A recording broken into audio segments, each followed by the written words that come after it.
Bang Hilonggo. Please subscribe And like. and share. Yung breaking news, ito mga kababayan, isang sikat na artista ay nagpahayag sa kanyang Facebook post, mismo sa kanyang profile mga kababayan, si Romnick Sarmenta. Ayon dito sa kanyang post mga kababayan, may tanong sa dito, o sa mga taga Davao dyan, sagutin nyo po ang tanong ni Romnick Sarmento mga kababayan.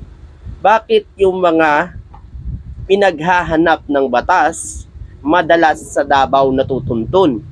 Ayon yan kay Romnick Sarmenta mga kababayan sa mga taga Davao dyan. Bakit ba kasi halos yung mga pinaghahanap ngayon ng batas ay sa Davao nahuhuli?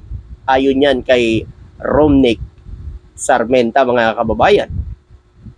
At ayon pa sa kanya, maganda ba talagang taguan ang Davao o may tumutulong magtago sa kanila? Nako mga kababayan, bakit ba ito nasabi ng sikat na artista na ito na si Romnick Sarmenta mga kababayan? Bakit niya nasabi ito? So ipaliwanag natin yan mga kababayan, para malaman din ng mga kababayan natin. Baka mamaya sabihin nyo gumagawa-gawa lang tayo ng kwento. Kasi nga mga kababayan, halos mga wanted ngayon ay doon nahuhuli sa Davao. Ayon yan sa balita mga kababayan. So, hindi tayo gumagawa-gawa lang ng kwento. Katulad ng ginagawa ng DDS. Gumagawa-gawa sila ng kwento para ipanira kay PBBM. So ito mga kababayan, hindi ito gawa-gawa. Kasi mismo nababalita ito sa TV, mga kababayan. Hindi ito gawa-gawa lang. At makikita naman natin sa mga social media na totoo naman talaga. Eto, mga kababayan. Kung matatandaan natin mga kababayan, isang manager ng illegal ng Pugo sa Purak ang nahuli sa Davao City, mga kababayan. So isang manager mga kababayan.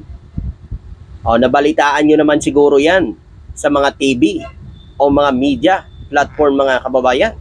Kahit sa TikTok, napapanood nyo yan. At eto pa mga kababayan, sa Davao din nakakakuha ng Philippine Birth Certificate na 1,200 fake birth certificate ng mga in-check, mga kababayan.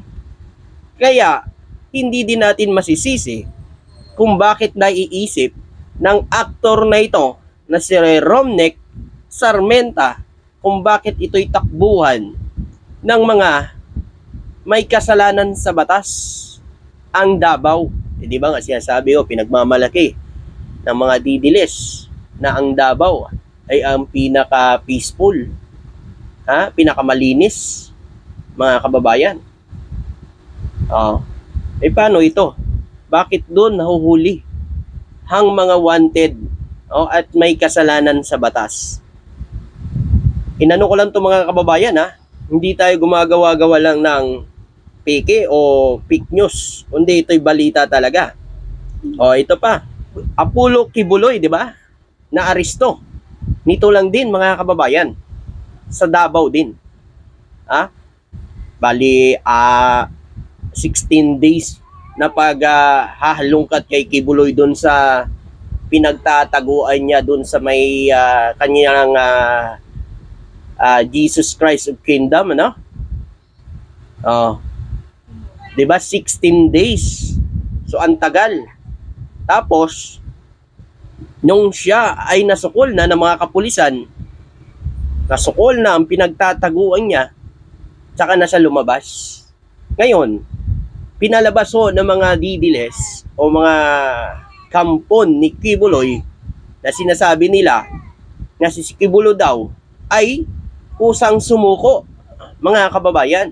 Para mga kababayan? Siyempre, para makakuha ng simpatiya ng mga tao na hindi sila nasukol ng mga pulis kundi kusang sumuko. Pero ang totoo, binigyan na sila ng 24 oras ng kapulisan kapag hindi lumabas si Kibuloy sa kanyang pinagtataguan ay wawasakin na ang area kung saan sa nandun. Para hindi sila mapahiya, siyempre, sumuko na lang mga kababayan. Kasi kung ikaw may plano kang sumuko, hindi mo na paabuti ng 16 days. Hindi mo na hahayaan na may mangyari pa sa iyong mga nasasakupan. Ganun yon. At ito pa, mga kababayan. Ex-DBM in Parmali, Mes arrested in Davao. Bago lang ito, mga kababayan. Dating ex-DBM. Doon din nahuli sa Davao, mga kababayan. Ang ex-DBM. DBM, Department of Budget Management, mga kababayan. Department of Budget Management. Sa Davao din nahuli. Hindi natin masisisi ang aktor na si Romnick kasi, mga kababayan. Kasi halos po mga wanted ay doon nahuhuli sa Davao. Ayon yan ayon kay Sir sa aktor na si Romnick, mga kababayan Paano yan mapapaliwanag ngayon ng mga taga Davao? Bakit nangyayari yan sa kanila? Bakit dun sa kanila ay sinasabi peaceful ang lugar nila? Walang gulo sa lugar nila. Tahimik daw ang Davao. Pero bakit tila ba'y doon nagtatago itong mga wanted at may kasalanan sa batas? Tulad na lang itong manager sa Pugo, mga kababayan, na nahuli sa manager sa Pugo, sa Purak, Pampanga, na nahuli sa Davao. At yung paggawa ng mga birth certificate na pike ng mga in-check sa Davao din yan. Mga kababayan. So, paano nyo ngayon yan maipapaliwanag na sinasabi nyo na peaceful sa lugar nyo? Bakit parang tila ba'y doon nagtatago itong mga may kasalanan sa batas, mga kababayan? Ayon kay Romnick, may nagtatago sa kanila. May tumutulong na magtago sa kanila. Nako po, mga kababayan. Yun. Ang dapat imbestigahan ng batas natin dito sa Pilipinas para malaman nila kung sino talaga yung nagtatago sa mga yan, mga kababayan. Kasi siyempre, tingnan nyo mga kababayan yung mga enchik na yan talagang sumusobra na rin dito sa bansa natin namayagpag sila kasi nung panahon po ni Duterte, mga kababayan tulad na lang ng dalawang Chinese ang nahuli doon sa bahay ni Harry Roque, mga kababayan, na wanted, most wanted pa pala doon sa China, 'di ba? So iyan lang po, mga kababayan, sa lahat ng mga kababayan natin. Bakit nangyayari yan? Bakit sa Davao nangyayari yan? Bakit doon ang puntahan ng mga yan? At doon sila nahuhuli sa Davao? Yan ang katanungan po ng aktor na si Romnick, mga kababayan. At siyempre, tayo naman, mga kababayan, nilalabas na natin, may patunay. Ayan, may balita. Diba? Yung mga nilalabas nila na paninira sa gobyerno at kay PBBM ngayon ay puro gawa-gawa na lang. Puro na lang edited ang ginagawa nila. At meron pa tayong nababalitaan din na pa ilang vlogger ng mga DDS na buwabaliktad na nga, mga kababayan. Bakit kaya? After nahuli na si Kibuloy, wala na bang budget?